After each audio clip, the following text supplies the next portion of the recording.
Hey, Reddit. My name's Alex, 27, single, just a regular nobody who's currently losing their damn mind.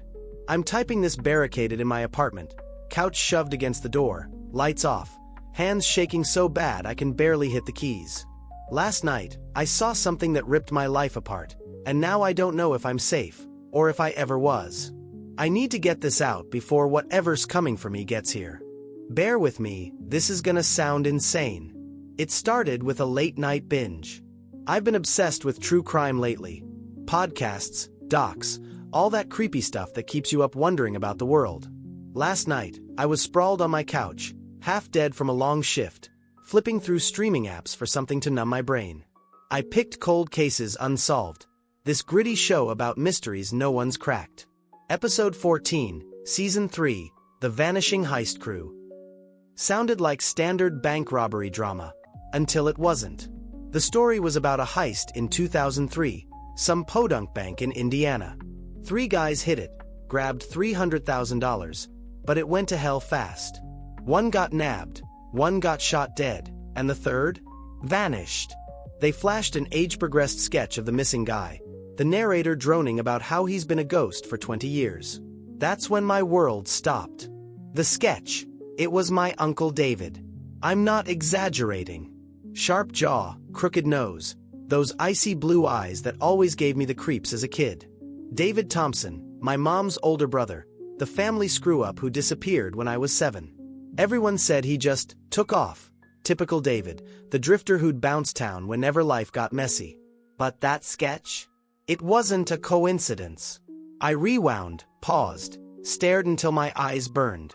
The limp they mentioned, he had that, too, from a motorcycle crash. My stomach dropped through the floor.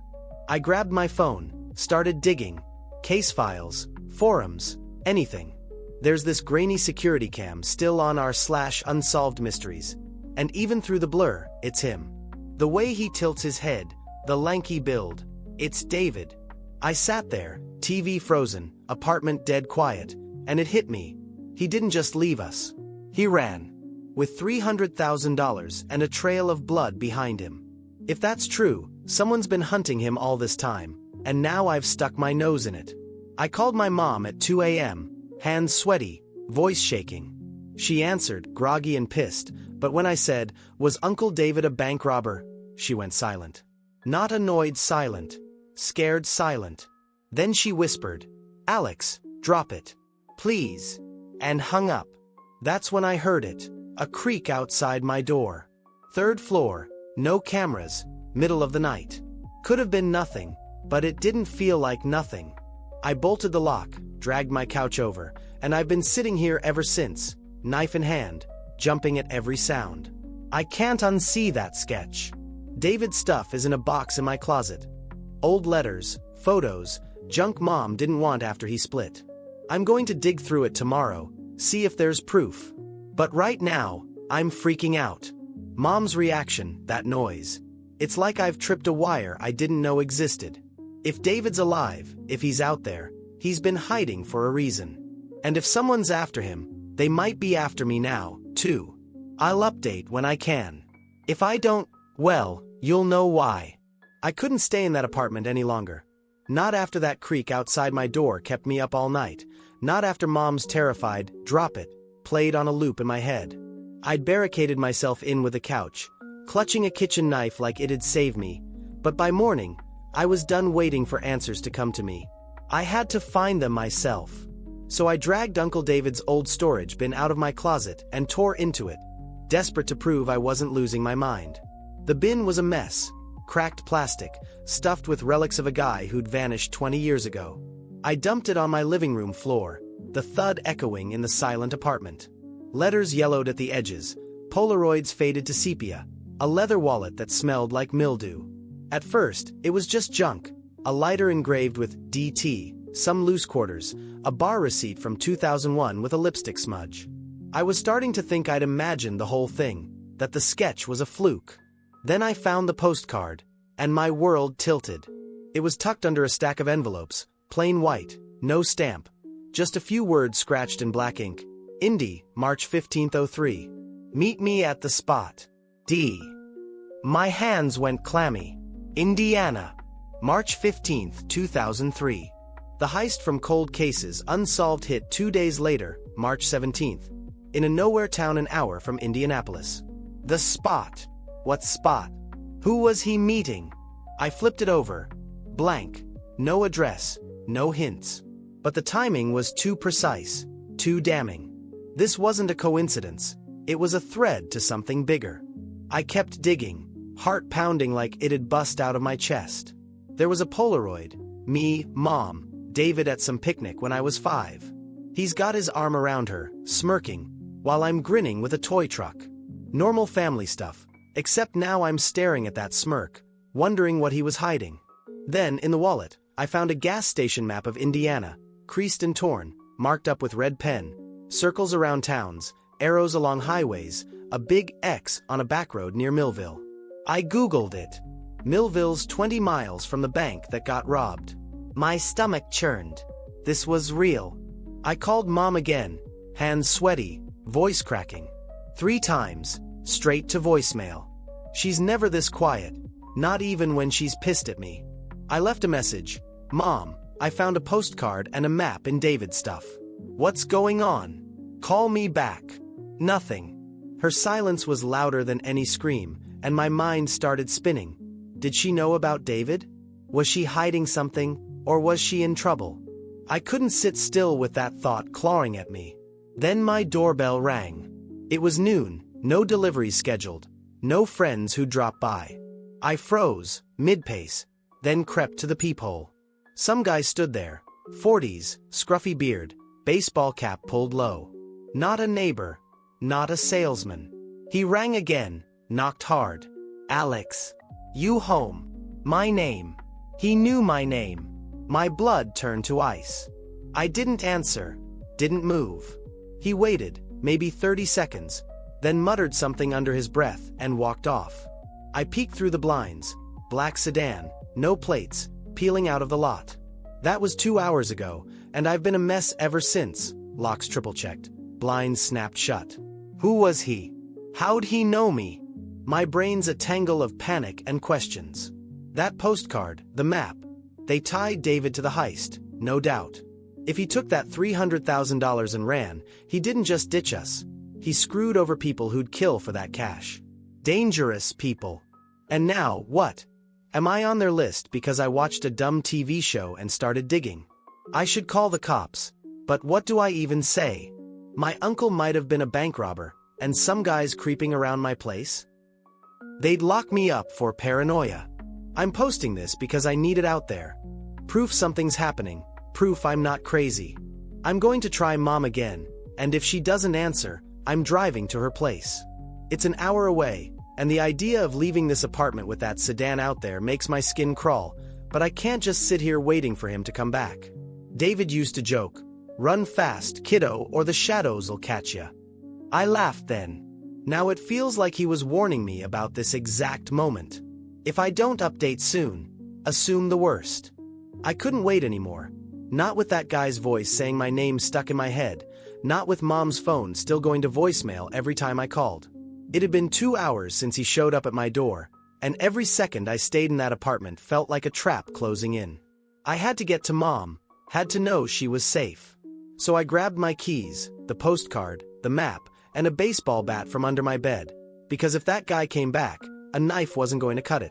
I threw on a hoodie, took one last look at my barricaded door, and ran for my car. The drive out of town was pure adrenaline, hands white-knuckling the wheel, eyes darting to every shadow in the rearview mirror. That black sedan with no plates haunted me, and I kept expecting it to peel out from some side street and tail me. The highway stretched empty ahead, just me and the hum of my beat-up Toyota, but the quiet felt wrong, like it was holding its breath. I flipped on the radio to break it. Some crackly station talking about unsolved crimes. I shut it off fast. Last thing I needed was more fuel for this nightmare. Mom's place is an hour north, a sleepy little town swallowed by cornfields and sagging porches. I've driven it a million times, but today it felt like a different road. Longer, darker, even though the sun was still up. Her whispered, "Drop it," kept looping in my mind. Did she know what David did? Was she protecting me, or herself? My phone buzzed 20 minutes in, a text from an unknown number. Stop looking. I swerved, tires squealing, and nearly ditched into a guardrail. 2 words, no explanation, but they hit like a punch. I didn't text back, didn't know who it was, but I mashed the gas harder. When I rolled into her driveway, her old Buick was parked there, but the house was pitch black. Curtains shut tight, no glow from the TV she always leaves on. My stomach knotted up. She's obsessive about locking doors, keeping lights on. Something was off. I grabbed the bat and crept to the porch, boards creaking under my sneakers. The front door was ajar, just a crack. Not unlocked. Open. I pushed it with my foot, bat raised, and called out, "Mom? You in here?" Silence, except for the faint tick of the kitchen clock. I flipped the lights on. The living room was a disaster. Couch cushions shredded, coffee table flipped, papers scattered like a tornado hit. My chest tightened. This wasn't a burglary. It was rage. I checked the kitchen. Empty. Her bedroom. Nothing. But her purse was on the counter, keys and wallet still inside. She didn't leave willingly. I dialed 911, stammering through an explanation. "My mom's gone, her house is trashed, please send someone." The dispatcher sounded bored, said they'd dispatch a unit, told me to wait. Like hell I was waiting. That's when I spotted it. A photo half buried under a pile of spilled mail on the dining table. I pulled it out, hands shaking. David, younger, maybe 30s, standing with 2 guys I didn't know. They're grinning in front of a rusty van, arms slung around each other like brothers. On the back, his handwriting, "Crew, March 10th 03, a week before the heist." My breath caught. This was it, proof he wasn't alone, proof he had partners. Were they the ones who took Mom? Did they send that text? Headlights swept across the window, slow, deliberate, pulling into the driveway. I dropped to the floor, crawling behind the couch, and peeked out. Black sedan, no plates. The same guy from my apartment stepped out, cap low, but this time I saw the glint of a gun in his hand. My heart stopped. He wasn't here to ask questions. I gripped the bat, mind racing. The back door was my only way out, but it's through the kitchen, and he was already at the porch steps. The doorknob jiggled. I didn't think, just ran, bolting for the kitchen, fumbling with the back door's sticky lock. Footsteps thudded inside. He was in.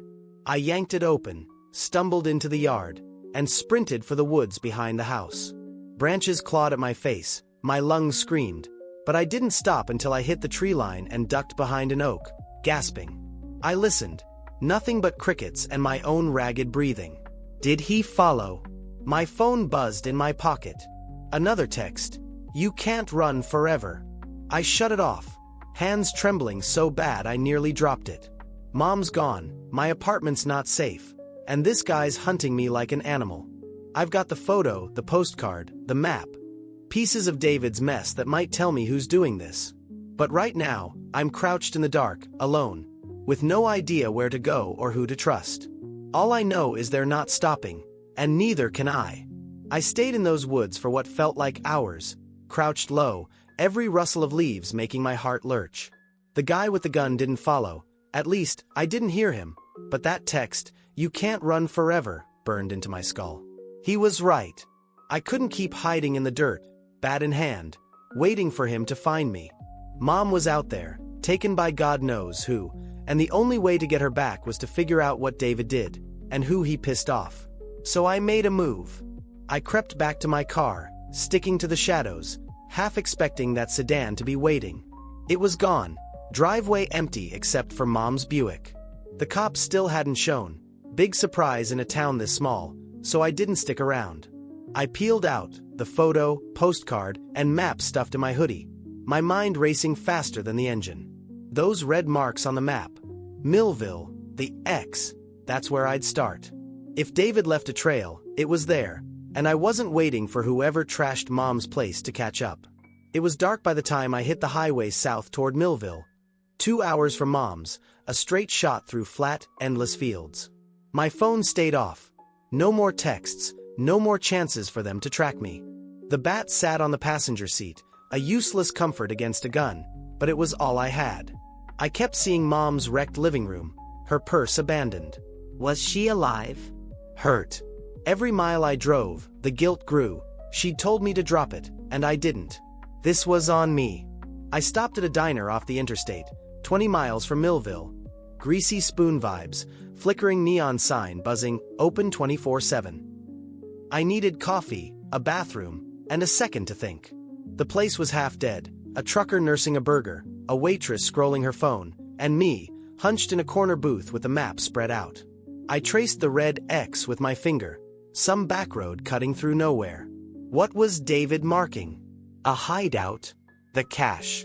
I pulled out the photo next, staring at those 3 grinning faces. Crew.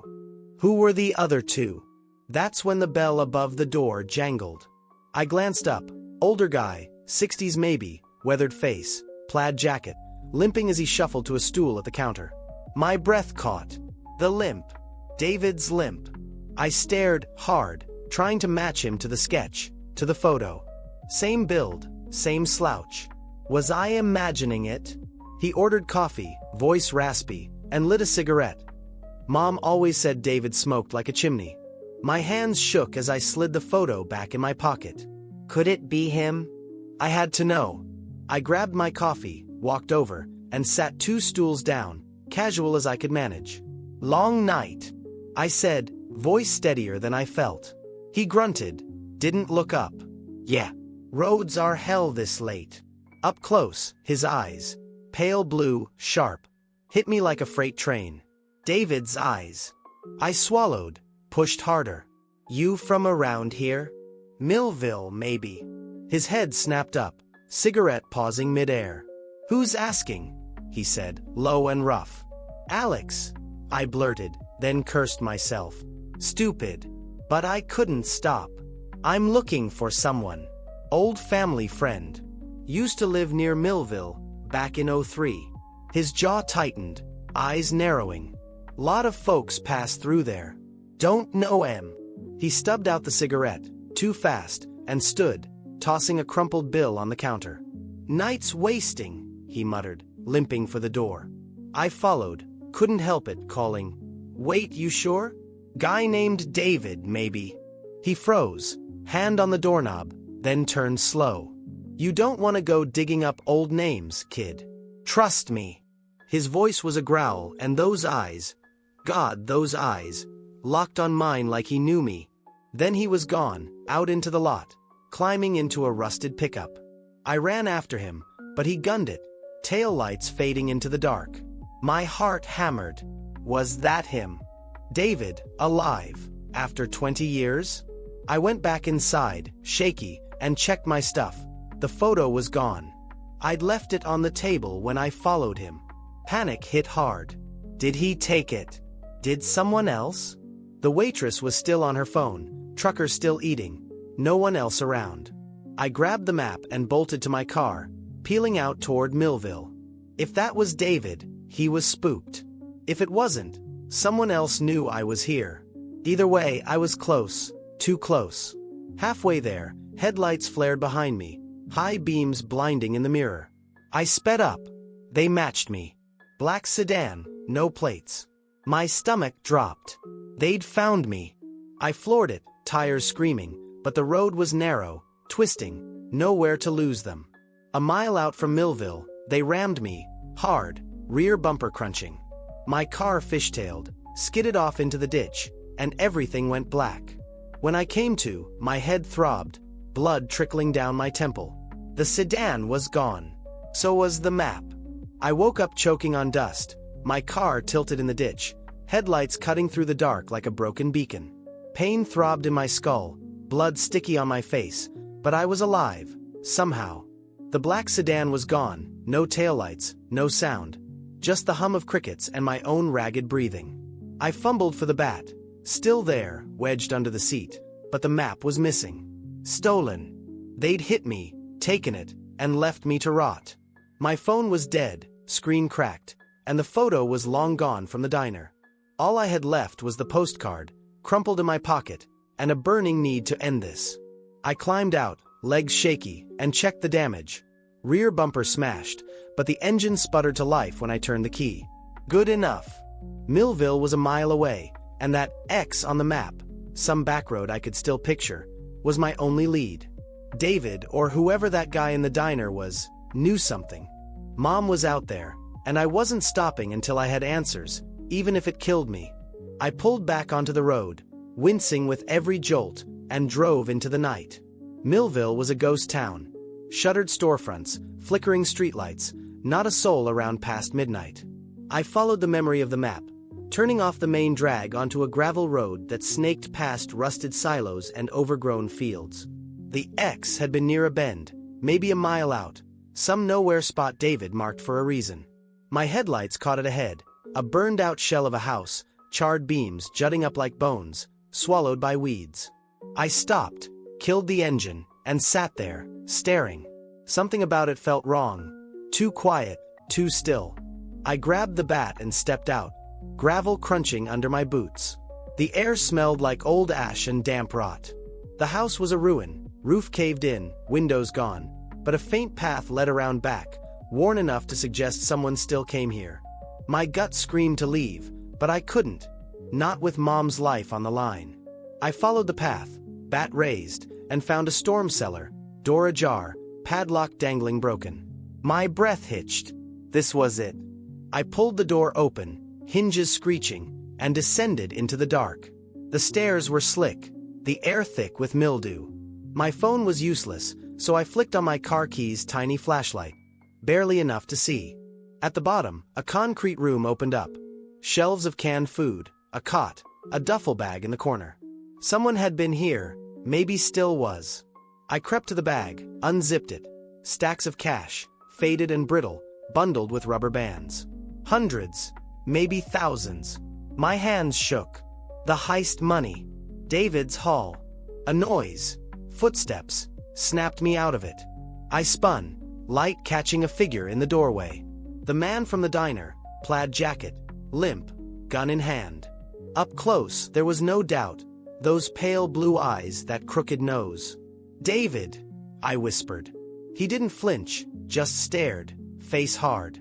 You shouldn't have come here, Alex, he said, voice low, tired. Told you to stop digging. You're alive, I choked out, bat trembling in my grip. Mom's gone. Someone took her because of you. What the hell did you do? He stepped closer, gun steady. I ran, took the money, left the crew to burn. They've been hunting me ever since. Your mom too, once they figured out she knew. My stomach dropped. She knew. He nodded, grim. Tried to protect you. Told her to keep quiet. Before I could process that, tires crunched outside. Multiple cars. David cursed, grabbed my arm, yanked me toward a back wall. They're here. Move. He shoved a panel aside, revealing a tunnel, dirt-packed, narrow. I hesitated. Trust him? After this. But headlights flared through the cellar door, and shouts echoed down. No choice. I crawled in, David behind me, sealing the panel shut. The tunnel stank of earth and decay, but we kept going, my knees scraping, lungs burning. We emerged in the woods, 100 yards out. David pulled me behind a tree as two sedans, black, no plates, rolled up to the house. 4 guys piled out, armed, flashlights sweeping. They've got her, David muttered, nodding to the second car. Through the window, I saw Mom, gagged, hands bound, eyes wide with terror. Rage flared in me. We have to. He cut me off, gripped tight. Not now. They'll kill us both. He dragged me deeper into the trees, my mind reeling. David alive, Mom a hostage, the money real. Why'd you run? I hissed. He didn't look at me. Crew turned on each other. Greed, paranoia. I took the cash, torched the hideout, disappeared. Thought they'd never find me. Or you. His voice cracked. I was wrong. A gunshot rang out. Back at the house. My heart stopped. David's face went pale. They know I'm here, he said. Run. Alex. Get help. I'll hold 'em off. He pushed the gun into my hands, cold, heavy, and limped back toward the chaos before I could argue. Another shot cracked, then shouting. I stood there, frozen, clutching a weapon I didn't know how to use, watching my uncle vanish into the dark. Mom's still out there. David's fighting for his life. And I'm alone again, with no plan, no backup, and a choice I don't want to make. I stood there in the woods, the gun heavy in my hands, David's footsteps fading toward the gunfire. My ears rang with every shot. Sharp, brutal cracks splitting the night. Mom was in that car, tied up, terrified, and David, my uncle, the ghost, the thief, was limping back into a fight he couldn't win. I wanted to scream, to charge in after him, but my legs wouldn't move. I was no hero, just a scared kid clutching a weapon I'd never fired. Caught in a nightmare I'd started by hitting play on that damn show. But I couldn't freeze. Not now. Not with Mom's life on the line. Another shot, closer, and a yell. David's voice, raw and pained. That snapped me out of it. I shoved the gun in my waistband, cold metal digging into my skin, and ran toward the chaos, keeping low behind the trees. My head throbbed from the crash, my lungs burned, but I didn't stop. The house came into view, 2 sedans idling, headlights slicing through the dark, for guys fanning out with guns drawn. David was on his knees near the cellar door, blood soaking his jacket, one arm limp. He'd taken a hit, but he was alive, shouting something I couldn't make out.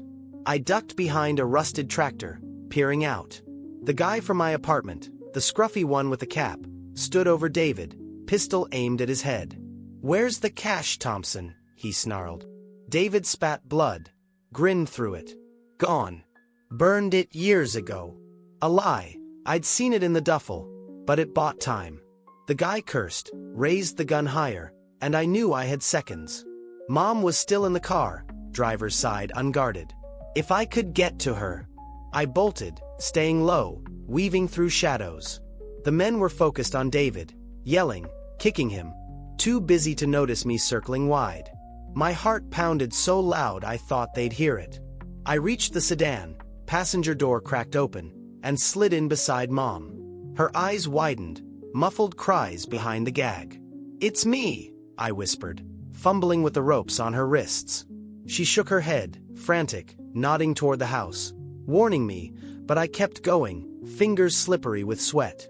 The ropes loosened just as a shout rang out. "He's here!" One of the guys spotted me, flashlight beam swinging my way. I yanked the gag off Mom, shoved the gun into her hands. She'd hunted with Dad years ago, knew how to shoot, and hissed, "Stay down." She nodded, tears streaking her face, and I dove out the driver's side, drawing their attention. A shot whizzed past, splintering the car door. I sprinted for the trees, zigzagging, praying Mom could hold her own. Chaos erupted, gunfire popping, men yelling.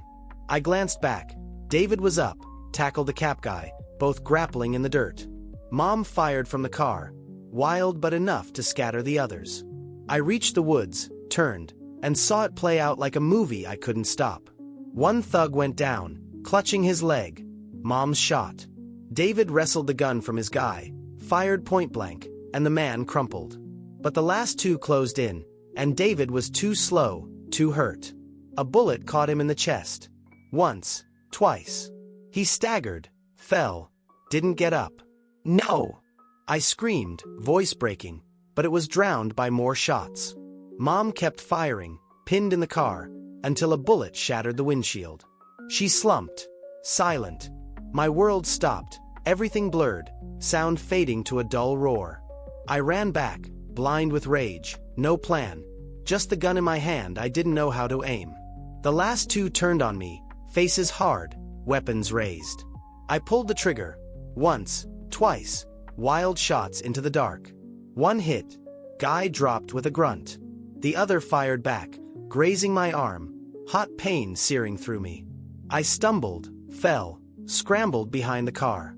He advanced, boots crunching, gun steady, until sirens wailed, faint but growing. Lights flashed in the distance. Cops, finally, from Mom's 911 call hours ago. The guy froze, cursed, then ran for the sedan, peeling out as red and blue closed in. I crawled to Mom, blood pooling under her, her breathing shallow. "Alex," she rasped, hand clutching mine. "I'm sorry." "David." She faded, but she was alive, barely. David wasn't. I staggered to him, knelt in the dirt. His eyes were open, glassy, blood soaking the ground. "Run fast, kiddo," he'd said once. He didn't run fast enough this time. The cops swarmed, yelling, guns out, radios crackling. I sat there, numb, arm bleeding, mom fading, David gone. Paramedics rushed in, pulled mom onto a stretcher. She'd make it, they said, shot in the shoulder, bad but not fatal. Me, they patched up, asked questions I barely answered. They found the duffel later, $200,000 left, the rest long spent or burned by David. His crew was a mix of old partners and hired muscle, tracking him for years, using mom to flush him out. My dumb digging, TV show, calls, all of it, lit the fuse. Cops said I was lucky to be alive. Didn't feel lucky. Mom's in the hospital now, awake, quiet. She won't talk about David. Not yet. I'm back home, doors bolted, bat by my bed, jumping at every noise. The money's with the feds, case reopened, but it's over, for me, anyway. I keep seeing David's grin, mom's tears, that sketch on the screen that started it all. I haven't watched TV since. Don't think I ever will again. That's it for today's story. If you enjoyed, don't forget to like, subscribe, and hit the bell for more wild Reddit stories. Until next time, stay curious and keep the stories coming.